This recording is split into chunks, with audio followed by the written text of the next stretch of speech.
Ashamaa harka fuunii hordoftoota fi kabajamtoota chaanaalii kan koo akkam jirtan. Ani galata waaqayyoo baga viidiyoo har'aa walitti deebinee warroonni chaanaalii kan kootiif haaraa taatan ishee diimtuu san sabskraayibii tuquudhaan sabskraayibii godha. Akkasuma laayikii tuquun dagatina, koomentii gochuu yaada keessan ibsachuun dagatina. Akkasuma namoonni mudannoo fi seenaa wantoota nama bohaarsan qaba jettan koomentii jalatti na barree koomentii jalatti natti himaa. Ani immoo sin dubbisee na dubbisaa jechuun lakkoo magaalaa feesbuukiin kee warqisanii Oromoo jedha waan ta'eef jechuudha. Annaa har'a wanni qabadhee dhufee micayyoon takka yeroo baay'ee koomentii jalatti warqii si argachuun barbaada lakkoofsa kee naan jetti. Yoo koomentiin dubbisan ta'e maybe arguu dandeessan koomentii micayyoo sana yeroo baay'ee barreessite waan ta'eef jechuudha. Innaa cuma maqaa feesbuukii koo kenniif jechuudha. Innaa dhuftee na barreessitee turtee yaada kana irratti viidiyoo hojjedhu atis yaada irratti naa kenni. Akkasuma immoo hordoftoonni kan kee namoonnis akka yaada irratti naa kennan naan jette. Innaa ashi jedheeni har'a qabadhee dhufe jechuudha. Namoonni biroos yaada isin cinqe tokko akkaan irratti viidiyoo hojjedhee namoonni yaada irratti isin kennuu barbaadan maqaa keessan otoo hin dhayin naa barreessaa, maqaa keessan osoo hin dhayin viidiyoo irratti hojjedha jechuudha. Barreeffama kana isin dubbisaa kan waan irraa haasa'uu barbaadu jechuudha. Hayi warqiyyee akkam banagaraችን ላይ barreeffama kan akka feekiin yookiin akka feekii isinitti fakkaane wanna naasaa jiru gubbaarra isiniif hin godha screenshot godhe jechuudha suuraa isaa. Hayi warqiyyee akkam ani ishee koomentii yuutuubii kee jalatti maqaa feesbuukii kee si gaafadhe barreeffamni namaa naaf hin dubbifamuuf afaan Oromoo dubbisuu hin dandeessu akka hin jenne. Maqaa feesbuukii kee si gaafadhee naa laatte sana waan ta'e sitti himuu barbaade hiriyaa qaba beektaa. Gaafa natti dhiyaatu nama gaarii ture amma natti jijjiramee anaaf ati waliin ta'uu hin dandeenyu naan jedhee ani baay'een jaaladha. Inni garuu sobaan jireenya koo seenee maqaa koo hin kaasin garuu akka viidiyoo irratti hojjettee yaada naaf laattuu barbaada. Akkasuma namni biroos akka yaada naa barbaada. Namni biroos yaada kanaan laatu. Maanni yaadichi hiriyaa qaba ture. Hiriyaa qaban ture yeroo natti dhiyaatu nama gaarii ta'ee natti dhiyaate har'a garuu anaaf si waliin ta'uu hin dandeenyu jedhee natti jijjiiramee ani garuu baay'een si jaaladha yaada irratti naaf akka laattanii maqaa koo garuu hin kaasinii minaamin jettee maqaa kan kee kaasuun hin barbaachisu. Maala kaasuu banagaraችን ላይ kuni obboleti kan koo jechuudha. Si qofarratti waan uumamee miti. Ana warqii dabalatee shamarran parsantii 100 keessa parsantii 95 shamarran nama jaalalaan miidhamee onneen si caccabe akkanatti laala akkanatti jechuudha qoosaa mitinna. Yeroo baay'ee namni kamiyyuu nama jireenya nama seenuuf namni tokko sobaan jireenya kan kee gaafa seenuu barbaadu wanti inni hin jiru nama gaarii bakka lafa kana fakkaata jechuudha. Lafni kun yoo irra deemanii dadhaba yaani namni akka hanga lafa kana nama danda'u hin jiru miti. Namni akkas ta'e namatti dhiyaata jechuudha. Nama gaarii ta'e amala godhatee baay'ee naas ta'e namatti dhiyaata namoonni gaafa namatti dhiyaatu jechuudha. Keessumaafiyyuu namni jireenya kee balleessuuf sitti dhiyaatu gaafa sitti dhiyaatu nama gaarii ta'e sitti dhiyaata. Innaa ani kan siin jechuu barbaadu jechuudha. Kun sirratti qofa waan uumamee miti yookiin immoo waan si mudate qofa miti hunduma keenya iyyuu jechuudha. An tokkoffaa jechuudha waan si himuu barbaadu. Ani yeroo baay'ee seenaa kan kompiitara irratti dubbachuun barbaadu garuu akka barumsa si ta'ee atiin jechuudha. Ani akka dantaa kompiitara jettee dhiistuuf sitti hima jechuudha. Ani jechuudha gaafa nama jaaladhu tokkoon wal dhabe adda bahe jechuudha. Bakka jireenyi kan koo achitti waan dhaabbatee natti fakkaate. Jireenya amma booda hin jiru bakka nama booda nama jaalachuu hin danda'u amma booda bakka waan wajjiraadhu iyyuu natti fakkaate. Jireenyi koo achumatti waan dhaabbatee natti fakkaate jechuudha. Gariyyuu miti. Gariyyuu jireenya achitti hin dhaabbanne. Yeroo sana miira yeroof jecha bakka yeroo sana waan natti dhagahamu qofa isa wannaa jedhee malee isa boriif hin yaadne bor maaltu ta'a jedhee hin yaadne jechuudha. Gariyyuu atis jechuudha. Baay'een jaaladha inni garuu kanaan jedhee jaalattuyyuu wanti jettee of amansiisuu qabdu nama jireenya kan kee sobaa sitti dhiyaate tokko waaqayyoyyuu namni kuni nama sobaati nama siif hin taane jedhee jireenya kee keessa baasaa jira situ nu banne malee jechuudha. Miidhama siin kun gaariidha nama hin jaalanne nama sin jaalanne tokko nama bakka siif dantaa hin qabne tokko jireenya kee keessa waan baasaa jiruuf waaqayyo galata rabbii jedhi malee gadditee boochii ani isa malee jiraachuu hin danda'u isa malee maal hin ta'u dhugaan siin jira isa malee hin jiraatta. Miira yerooti kun hundiyyuu kasitti dhagahamu jechuudha. Innaa waa'ee kootitti osin deebe bakka ani isa malee jiraachuu hin danda'u nama biraa jaalachuu hin danda'u maal nan qawwate waggaa 2 ol jechuudha. Bakka ni maraadhe akkasuma ta'e jechuudha. Gariyyuu wanni hundi sun jijjiiramee har'a nama biraallee jaalachuu dandahee na jireenyi keenyaaf sirraa'ee amma kinoo gammadduu ta'e jiraachaa jira jechuudha.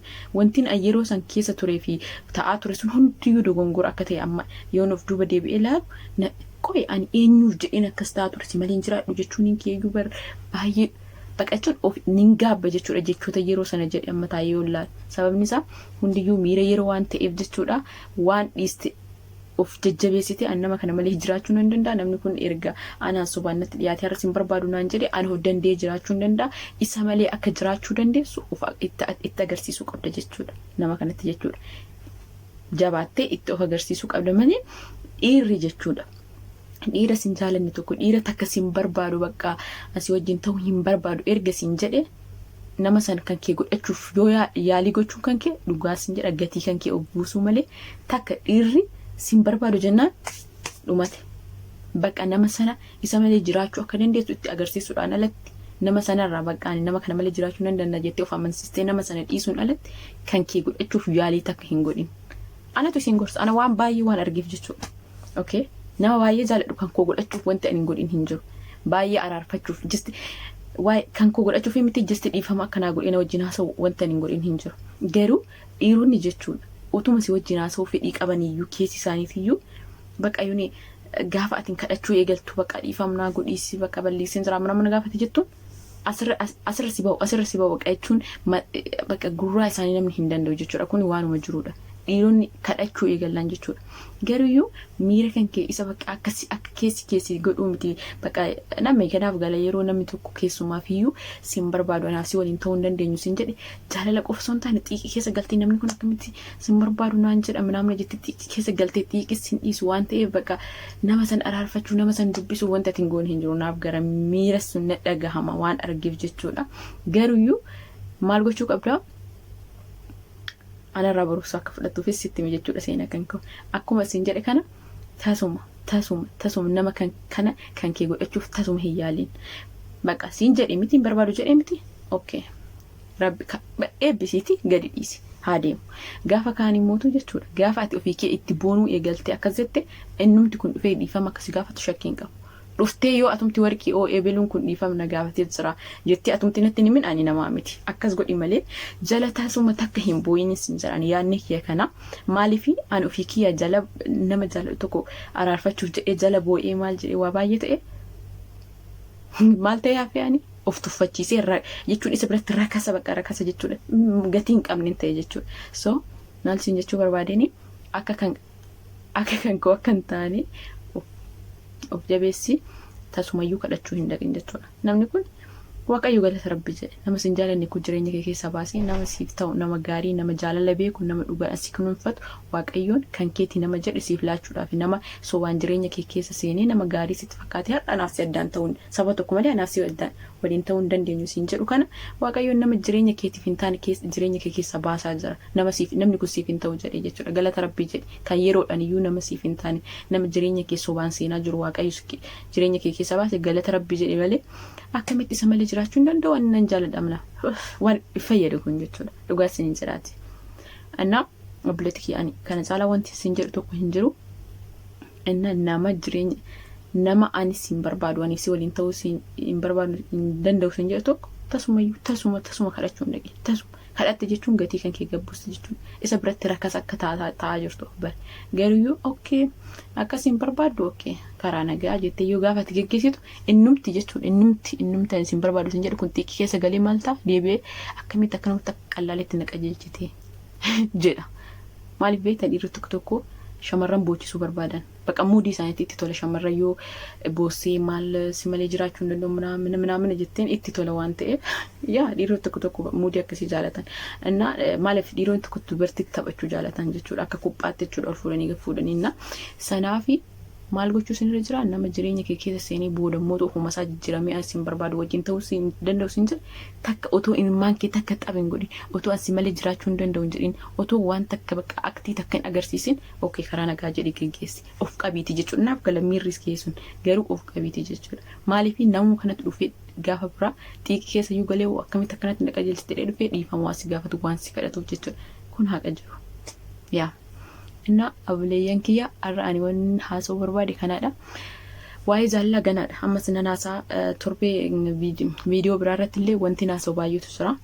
Waa'ee yeroo baay'ee namoonni jechuun sagantaan kiyya har'a waan biraa haasa'uuf tureyyuu waa'ee zayitii maal irraa haasa'u tureyyuu zayitii walitti naqamnaa otoo naaseen biran darbu namoonni waan adda addaa waan jedhaniif jechuudha. Innaa intalli kun miiseen jedhi har'a naa erginaan qooyita ishee kana dursa viidiyoo hojjedhe ergasiisa namootu gaafa biraa hojjedhe jedhe. Innaa waan hundafiyyuu yaadni kiyya kan har'aa kanaadha. Nama jireenya kee keessatti siin barbaadu siin jedhe karaa nagaa jedhi malee jala boo'u maal jechuun dhiirri yoo ati itti boonte jaalata. Dhiirri dubartii itti of agarsiisu jaalata malee dubartii itti maxxantee asi malee manaamina jettuun hin fedhu. Kana an ofii kiyya waan ofirratti argee fi barumsa siyaata waa'een kan koo naganaaf tura. Baay'ee sin jaalala, baay'ee sin kabaja. Please commentii laayikii gochuudhaan na jajjabeessaa. Love you.